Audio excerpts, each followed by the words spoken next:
जय हिंद दोस्तों, स्वागत है आपका अपने YouTube channel trail blazer the study point में। आज हम लोग बात करेंगे बैंकिंग रेगुलेशन अमेंडमेंट बिल 2020 के बारे में। देखेंगे कि बैंकिंग रेगुलेशन एक्ट 1949 में क्या अमेंडमेंट किए गए हैं। एक्चुअली ये बिल नहीं, ये एक ऑर्डिनेंस है जो बिल के फॉर्म में राष्ट्रपति द्वारा पास करने के बाद एक्ट बन गया, एक ऑर्डिनेंस है। तो आप लोग पॉलिटी पढ़े होंगे, तो आप लोग कमेंट बॉक्स में ज़रूर बताइएगा कि एक ऑर्डिनेंस कितने समय तक वर्क करता है और उसे परमानेंट एक्ट बनने के लिए सदन के वापस आने के पश्चात कितने दिनों के अंदर पारित कराना जरूरी होता है। साथ ही ये भी बताएंगे कि ऑर्डिनेंस कौन से आर्टिकल के अंतर्गत संविधान में बताया गया है कि राज्यों द्वारा पारित किया जाता है, और दूसरा केंद्र सरकार द्वारा किस आर्टिकल के अंतर्गत पारित किया जाता है। चलिए शुरू करते हैं आज का डिस्कशन। पिछले कुछ सालों से भारत में बैंकों की वित्तीय हालत काफ़ी गिर गई है, काफ़ी घोटाले सामने हैं। जैसे पंजाब और Maharashtra cooperative bank, Yes bank, PNB, Simbhaoli sugar mills bank scam, ये सारे स्कैम्स आपको देखने को मिले हैं पिछले कुछ समय में ही।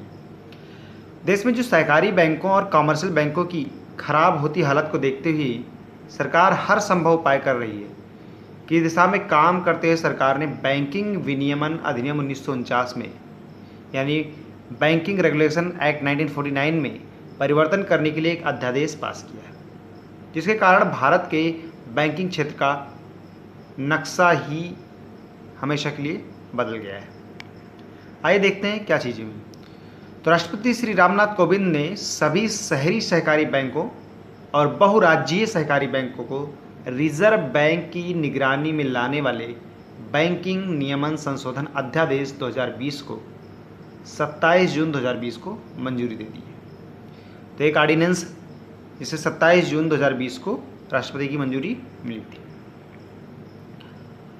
अब अध्यादेश पारित होने के बाद क्या हुआ कि सभी कोऑपरेटिव रिजर्व बैंक की निगरानी में आ जाएंगे। जितने भी कोऑपरेटिव बैंक्स हैं, जितने भी सहकारी समितियां हैं, वो सब रिजर्व बैंक की निगरानी में आ जाएंगी। इससे क्या होगा कि जमाकर्ताओं के हितों की रक्षा ठीक ढंग से की जा सकेगी। आइए देखते हैं बैंकिंग रेगुलेशन एक्ट 1949 क्या है। बैंकिंग विनियमन अधिनियम 1949 भारत में एक कानून है जो भारत में सभी बैंकिंग फर्मों को नियंत्रित करता है, रेगुलेट करता है उन्हें। बैंकिंग कंपनी अधिनियम 1949 के रूप में जब ये बना था कानून, तो इसका नाम था बैंकिंग कंपनी अधिनियम 1949। इसी के रूप में ये पारित हुआ था। 16 मार्च 1949 से लागू किया गया, लेकिन 1 मार्च 1966 को 1966 को इसका नाम क्या कर दिया गया, बैंकिंग रेगुलेशन एक्ट 1949। तो इसका नाम बैंकिंग रेगुलेशन एक्ट 1949 कब पड़ा, 1 मार्च 1966 को। जब ये पारित हुआ था तो किस नाम से पारित हुआ था, बैंकिंग कंपनी अधिनियम 1949, और लागू हुआ था 16 मार्च 1949 से। ठीक है। यह अधिनियम भारतीय रिजर्व बैंक यानी आरबीआई को बैंकों का लाइसेंस देने की शक्ति देता है, शेयर होल्डर्स को शेयर होल्डिंग और वोटिंग अधिकारों का नियमन करता है, बोर्डों और प्रबंधन की नियुक्ति की निगरानी करता है, साथ ही बैंकों के संचालन को रेगुलेट यानी विनियमित, ऑडिट के लिए निर्देश देना, नियंत्रण, अधिस्थगन, विलय और परिसमापन, सार्वजनिक भलाई और बैंकिंग नीति के हितों में निर्देश जारी करता है, और ज़रूरत पड़ने पर दंड का प्रावधान भी करता है। कई सारे चीज़ें अलग अलग मैंने क्लासेस में भी पढ़ाई हैं, और साथ ही मैंने इसके ऊपर लेख भी लिखा था जो कि बाद में मैगज़ीन में पब्लिश्ड हुआ था। तो वो चीज़ें भी आप लोग अगर उसे पढ़े होंगे तो समझ में आएगा सारी चीज़ें। नहीं तो इसके लिए आसान सी भाषा में आप, कई सारी किताबें हैं जो आरबीआई के काम के बारे में आपको बताती हैं, सेंट्रल बैंक का क्या काम होते हैं। तो उन सब के बारे में आपको किसी भी किताब में, रमेश सिंह में, लाल एंड लाल में, मिश्रायणपुरी में, कहीं पर भी आप लोग देख सकते हैं। इसको थोड़ा सा हम लोग थोड़ा शार्ट में इसको करेंगे जल्दी। बैंकिंग विनियमन अधिनियम 1949 में कुछ परिवर्तन किए गए हैं जो बैंकिंग विनियमन संशोधन विधेयक 2020 के तहत किए गए हैं। क्या क्या है इसमें संशोधन, क्या प्रावधान है विधेयक 2020 में। 1949 इन दो समितियों पर अब लागू नहीं होगा। कौन सी, प्राथमिक कृषि ऋण समितियां और सहकारी समितियों पर अधिनियम 1949 लागू नहीं होगा। जिनका प्रमुख व्यवसाय कृषि विकास के लिए दीर्घकालिक वित्त पोषण करना है, फाइनेंसिंग करना है, लॉन्ग टर्म फाइनेंसिंग कृषि विकास हेतु। यह संशोधन विधेयक 2020 इन सहकारी सोसाइटियों को कुछ काम करने की अनुमति भी नहीं देता है। कौन कौन से काम है? तो नंबर 1, अपने नाम में या उनके व्यवसाय के संबंध में बैंक, बैंकर या बैंकिंग शब्दों का उपयोग करें और एक इकाई के रूप में कार्य करें जो चेक को मंजूरी दे, तो इसकी अनुमति भी नहीं देता है। नंबर 2, सहकारी बैंकों द्वारा शेयरों और प्रतिभूतियों को जारी करना।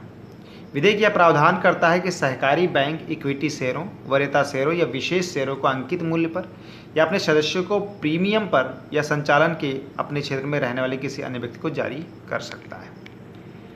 थर्ड है, संशोधन विधेयक में कहा गया है कि कोई भी व्यक्ति सहकारी बैंक द्वारा उसे जारी किए गए शेयरों के सरेंडर के लिए भुगतान की मांग का हकदार नहीं होगा। इसके अलावा एक सहकारी बैंक आरबीआई द्वारा दिए गए निर्देशों के अलावा अपनी शेयर पूंजी को निकाल या कम नहीं कर सकता है। ठीक है। नेक्स्ट है निदेशक मंडल का गठन। अधिनियम में ये बात भी बताई गई कि आरबीआई एक बहुराज्य सहकारी बैंक के निदेशक मंडल की कुछ शर्तों के साथ 5 साल तक के लिए सुपरसीड कर सकता है। क्या शर्तें होंगी? इन शर्तों में ऐसे मामले शामिल हैं जहां आरबीआई द्वारा बोर्ड को सुपरसीड करना और जमाकर्ताओं की सुरक्षा करना सार्वजनिक हित में हो। ठीक है, वहीं पर सुपरसीड की जाएंगे बोर्ड के मेंबर्स। ठीक है। सहकारी बैंकों को छूट देने की शक्ति।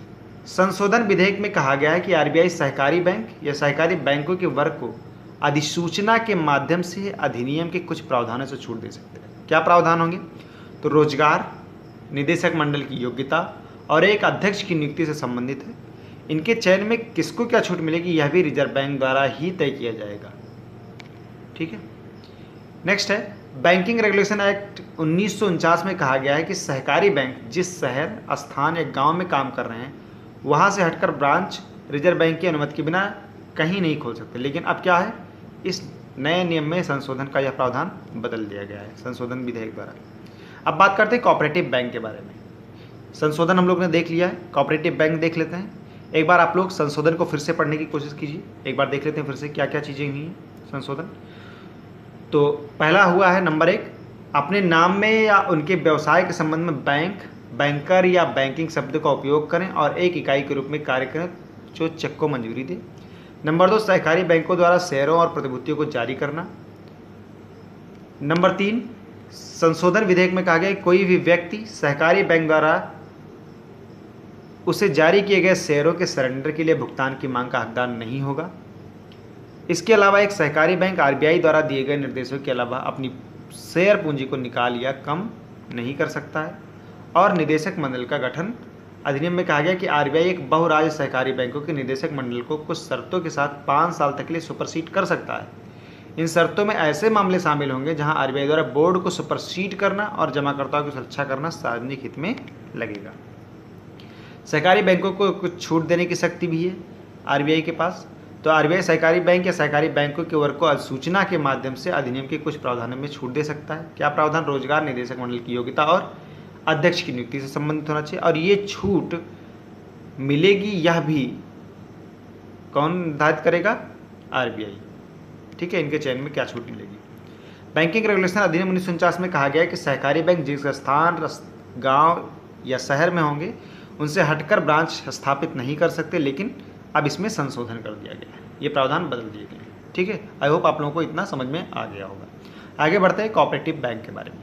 देश में कृषि एवं ग्रामीण क्षेत्र के लिए साख सुविधाएं उपलब्ध कराने वाले सहकारी बैंकों की स्थापना राज्य सहकारी अधिनियम के अनुसार की जाती है।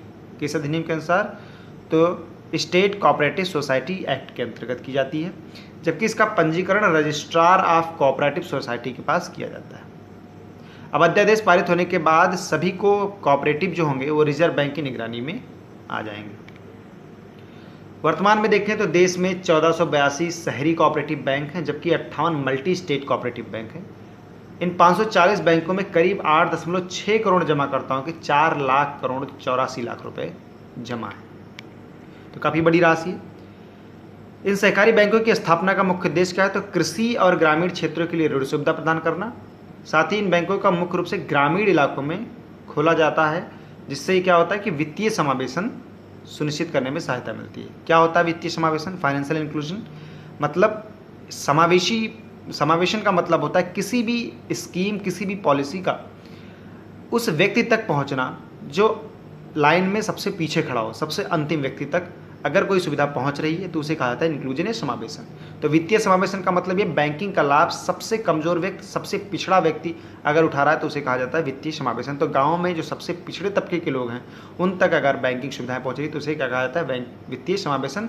और इसी का उद्देश्य की पूर्ति के लिए सहकारी बैंकों की स्थापना की गई थी। प्रकार देख लेते हैं कौन कौन से हैं। तो पहला है प्राथमिक सहकारी समितियां। इनकी स्थापना गांवों, नगरों या कस्बों में होती है, जो कि किसानों, कारीगर, मजदूर या दुकानदार को ऋण देते हैं। इनके 3 ही हैं मुख्य।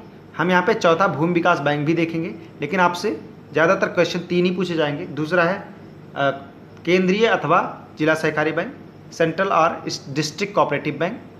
सेंट्रल बैंक जो होता है अक्सर हम कन्फ्यूजन में होते हैं कि शायद केंद्रीय स्तर पर होगा, लेकिन यहाँ पर कन्फ्यूजन में रखिएगा। केंद्रीय बैंक जो होता है, केंद्रीय सहकारी बैंक, वो जिला स्तर पर होता है। इसका कार्यक्षेत्र संबंधित जिले तक होता है। तीसरा स्टेट कोऑपरेटिव बैंक। तो यहाँ पे ध्यान रखने की क्या जरूरत है कि स्टेट से छोटा है सेंट्रल कोऑपरेटिव बैंक। राज्य सहकारी बैंक, यह सहकारी साख संगठन की सर्वोच्च संस्था है। यह राज्य भर में फैली हुई समस्त केंद्रीय बैंकों को संगठित करती है। इसी के अंतर्गत एक और बैंक हम लोग देख लेते हैं, भूमि विकास बैंक। ये सहकारी बैंक से थोड़ा सा अलग है, भूमि विकास बैंक। ये बैंक ये भी किसानों के लिए ही काम करता है, इसलिए यहाँ पर पढ़ना जरूरी है। इसको भी कोऑपरेटिव सोसाइटी एक्ट से हटा करके अब किस में रख दिया गया है? आरबीआई के कंट्रोल में ये भी है। ये बैंक किसानों को उनकी भूमि बंधक रखकर कृषि विकास कार्यक्रमों के लिए दीर्घकालीन ऋण प्रदान करते हैं। ठीक है, आगे बढ़ते। वर्तमान में कोऑपरेटिव बैंकों की निगरानी कोऑपरेटिव सोसाइटी करती हैं। कोऑपरेटिव सोसाइटी का हेड कौन होता है? तो कोऑपरेटिव का हेड होता है स्टेट में जो सहकारिता मंत्री होते हैं वही होते हैं। आप लोगों को बताना है कमेंट बॉक्स में कि उत्तर प्रदेश में सहकारिता मंत्री कौन है। लेकिन अब यह काम रिजर्व बैंक को दिया जाएगा, जैसा कि बाकी सरकारी और प्राइवेट बैंक की निगरानी की जाती है। फायदे क्या होंगे इसके? इस हस्तांतरण का सबसे बड़ा फायदा होगा कि जनता यह संदेश जाएगा कि उनका पैसा सुरक्षित रहेगा। जो बैंक डूब जाते हैं, तो अब चूंकि इस बार के बजट में आप लोगों ने सुना होगा कि 5 लाख तक का आप लोगों का पैसा डूबेगा नहीं, 5 लाख तक का पैसा रिफंड कर दिया जाएगा। 5 लाख तक अगर जमा है या उससे ज़्यादा भी जमा तो 5 लाख तक ही आपका वापस होगा। अब ये नहीं कि अगर 1 लाख जमा तो 5 लाख वापस किया जाएगा, तो 1 लाख तक ही वापस होगा आपका पैसा। सेकंड, रिजर्व बैंक यह सुनिश्चित करेगा कि कोऑपरेटिव बैंकों का पैसा किस क्षेत्र के लिए आवंटित किया जाए, यानी priority sector lending. Priority sector lending की जो कार्यप्रणाली है वो अभी भी कॉमर्शियल बैंक्स पे लागू होती है। इंडियन बैंक्स के लिए 40% तक प्रायोरिटी सेक्टर लेंडिंग में पैसा देने की बात कही जाती है, और फॉरेन बैंक्स के लिए 32% तक की बात कही गई है इसमें। प्रायोरिटी सेक्टर का मतलब ये है कि अगर बैंक, चूँकि कॉमर्शियल बैंक का काम बिजनेस करना है, तो अगर प्रायोरिटी सेक्टर लेंडिंग जैसा कॉन्सेप्ट नहीं रखा जाएगा तो ये लोग क्या करेंगे कि ज़्यादा से ज़्यादा जो लोन होगा वो किसको देंगे? बिजनेसमैनों को देंगे। तो इस स्थिति में न तो एजुकेशन के लिए लोन उपलब्ध हो पाएगा, न कृषि के लिए हो पाएगा। तो इन सब चीज़ों के लिए, ना एमएसएमईज के लिए हो सकता है, तो इन सब चीज़ों को प्रायोरिटी सेक्टर में डाल दिया जाता है। पिछड़ा वर्ग, एमएसएमई, अल्पसंख्यक, इन सब चीज़ों को। तो ये फिक्स कर दिया गया है कि आप जितना भी लोन बांटेंगे उसका 40% इंडियन बैंक्स प्रायोरिटी सेक्टर के लिए देंगे और 32% फॉरेन बैंक्स देंगे। ठीक है, आई होप आप लोगों को ये चीज़ें समझ में आ गई होंगी प्रायोरिटी सेक्टर लेंडिंग क्या है। कोऑपरेटिव बैंकों को अपनी कुल जमा का एक निश्चित प्रतिशत रिजर्व बैंक के पास रखना होगा, जिससे कि इस बैंक के खाता धारकों का इस बात की तसल्ली होगी कि उनका पैसा रिजर्व बैंक की निगरानी में होने के कारण सुरक्षित है, जैसा कि कॉमर्शियल बैंक करते हैं। इन बैंकों के रिजर्व बैंक के अधीन आने पर इसे रिजर्व बैंक के नियमों को मानना होगा, जिससे देश की मौद्रिक नीति को सफल बनाने में आसानी होगी। नोट, बैंकिंग रेगुलेशन अधिनियम 1949 में बदलाव होने से ये उम्मीद जगी है कि देश के सहकारी बैंकों के अधिकारियों की नियुक्ति में राजनीतिक हस्तक्षेप कम होगा और इनकी कार्यशैली में परिवर्तन होगा, जिससे भारत की बैंकिंग व्यवस्था में जनता का विश्वास बढ़ेगा। आई होप आप लोगों को ये वीडियो अच्छा लगा होगा। वीडियो अच्छा लगे तो इसे लाइक करें, शेयर करें ज़्यादा से ज़्यादा, अपने कमेंट बॉक्स में ज़रूर दें। साथ ही जिन लोगों ने अब तक चैनल को सब्सक्राइब नहीं किया है, जो लोग हमारे चैनल पर नए हैं, वो चैनल को सब्सक्राइब कर लें। साथ ही बेल आइकन को जरूर प्रेस कर दें, जिससे आने वाली वीडियोज़ की नोटिफिकेशन आप तक पहुंचती रहे। Thank you, thanks for watching. जय हिंद।